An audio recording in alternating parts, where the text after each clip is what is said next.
দেখতে পাচ্ছেন এই মুহূর্তে একেবারে পুলিশ এসকর্ট করে কার্যত অভিষেক বন্দ্যোপাধ্যায়কে বাড়ি থেকে বের করছেন। সেই তৃণমূল কর্মীর বাড়ি থেকে সরাসরি ছবি দেখছেন।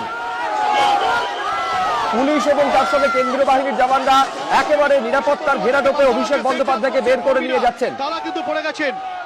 যে ছবি রয়েছে, যে রীতিমতো কিন্তু অভিষেক বন্দ্যোপাধ্যায়কে বার করা হলো, এখানে পুলিশ কেন্দ্রীয় বাহিনীর জওয়ানরা তারা কিন্তু এই জনরোষকে আটকানোর জন্য তারা কিন্তু রীতিমতো ব্যারিকেড তৈরি করেছেন।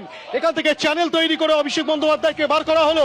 অভিষেক বন্দ্যোপাধ্যায়কে বার করতে গিয়ে বেশ কয়েকজন কর্মী, সেন্ট্রাল ফোর্সের কর্মী তারাও পড়ে যান। তুমি দেখতে পাচ্ছ বাদ ভাঙায় জনরোষ কিন্তু রীতিমতো আছড়ে পড়ছে এবং সেই জনরোষকে আটকানোর জন্য আমার বিরুদ্ধে বলিতে প্রত্যেকেই তারা একত্রিত হয়েছেন। প্রত্যেকেরই একটা বক্তব্য যে অভিষেক বন্দ্যোপাধ্যায় তিনি এসেছেন কেন এই এলাকায়, তাকে জবাব দিতে হবে। দিনের পর দিন পৌর পরিষেবা থেকে শুরু করে সমস্ত পরিষেবা থেকে তারা বঞ্চিত হয়েছেন। রাস্তাঘাট নেই, পানীয় জল নেই, সেইগুলো